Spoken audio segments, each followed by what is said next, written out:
उसके बाद के साहित्यकार कौन है वो, और ग्वालियर के जो बड़े साहित्यकार हैं जिन्होंने जीवन भर साहित्य की सेवा की है उनका सम्मान,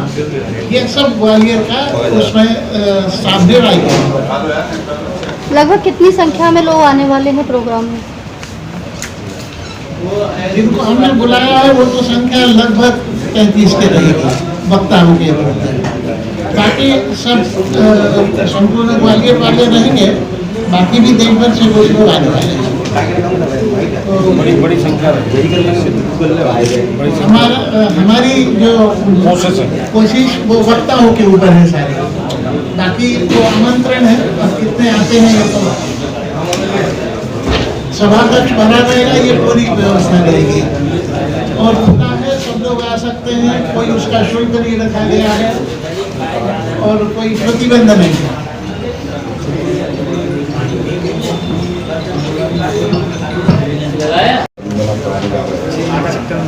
ग्वालियर की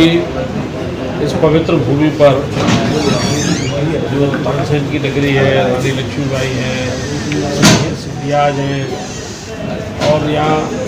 संगीत के क्षेत्र में, कला के क्षेत्र में, खेलों के क्षेत्र में,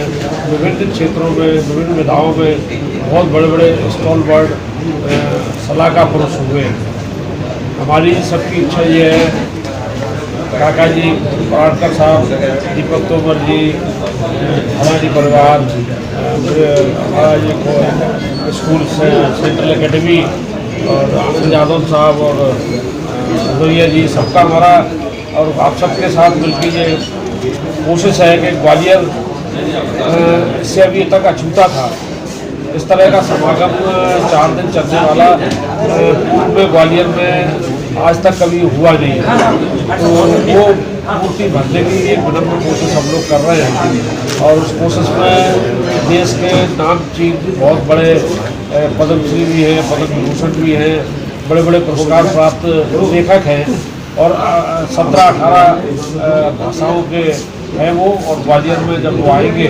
तो अपने सब्जेक्ट में, अपनी भाषा में उन्होंने क्या अवदान किया है साहित्य के क्षेत्र में, वो हिंदी में ही यहाँ डिलीवर करेंगे और उनके सेशंस होंगे अलग अलग। उन सेशंस में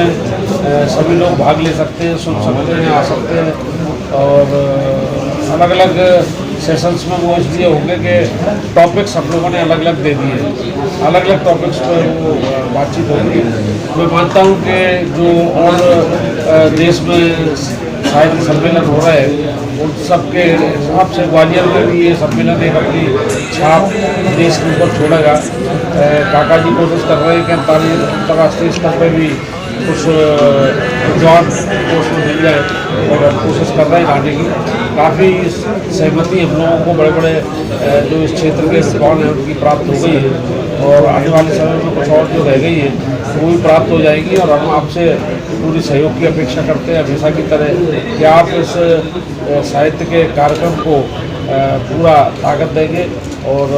जगह जगह इसको फैलाएंगे। जितना ज़्यादा आप प्रसारित इसे करेंगे उतना लाभ हमारे इस ग्वालियर चंबल की भूमि का दुर्भाग्य ये रहा है कि इसको डाकुओं के नाम पर साहित्य में बेचा जाता रहा है। चाहे फिल्म बनाई जाती हो, चाहे आर्टिकल्स लिखे जाते हो, चाहे किताबें उपन्यास लिखे जाते हो, ये दुर्भाग्य रहा है कि उनने बेचने वालों ने यहाँ का जो कृष्ण पक्ष हुआ करता था उसको बेचने में इस ग्वालियर चंबल को बदनाम कर दिया। हमारी मान्यता है कि ग्वालियर चंबल ऐसा नहीं है। ग्वालियर चंबल में बहुत सब अच्छी चीज़ें हैं, बहुत अच्छा साहित्य है, बहुत अच्छी और चीज़ें भी हैं, लेकिन फोकस उन पर नहीं हो पाया। तो हम चाहते हैं कि वो जो एक कलंक का टीका ज़बरदस्ती ग्वालियर चंबल पर लगा है, यहाँ के लोग बाहर जाते हैं तो उनको ज़रा ऐसे देखते हैं जाने क्या जुए आ गए, ग्वालियर चंबल से आ गए, पिटमरना से आ गए। तो उस सब कलंक को धोने का अगर एक छोटा मोटा एक विनम्र प्रयास हम लोग कर पाए और उसमें हमें सफलता मिल गई तो काका जी का नेतृत्व है, तो मेरा मानना है कि निश्चित रूप से उसमें सफलता को छूने में कोई कसर नहीं होगी। और आप लोग तो कर ही रहे हैं पूरी ताकत से, ही सब दिख रही है। इतना मित्र लोग इकट्ठे हो गए हैं हमारे छोटे से केवल व्हाट्सएप के बुलावे पे, तो ये हम इसको सफलता ही अपनी मानते हैं। जब ये चारों तरफ फैलेगी तो काफ़ी ऑडियंस भी रहेगा, काफ़ी लोग भी रहेंगे। और हम एक कोशिश और करेंगे, मैं काका जी से निवेदन करने वाला हूँ कि जो डिलीवर होंगी चीज़ें अगर वो राइटिंग में हमको मिल जाए तो हम उस सबको कंबाइन करके इकट्ठा करके इस सम्मेलन के बाद फिर उसको हमें बढ़िया एक पुस्तक के रूप में भी लाएँ, इसलिए वो एक परमानेंट डॉक्यूमेंट भी बन जाए जो हमेशा काम आए और उससे ये रहे रिकॉर्ड में कि भाई हम लोग के यहाँ क्या क्या साहित्य में इस बड़े सम्मेलन में सफलता मिली थी, क्या क्या लोग आए थे, ये सब भी हम करने वाले हैं और फिल्म भी बनाने की कोशिश करेंगे, उसको पूरा रिकॉर्ड बनाने की कोशिश करेंगे अच्छा साहित्य और अच्छा साहित्य उपलब्ध।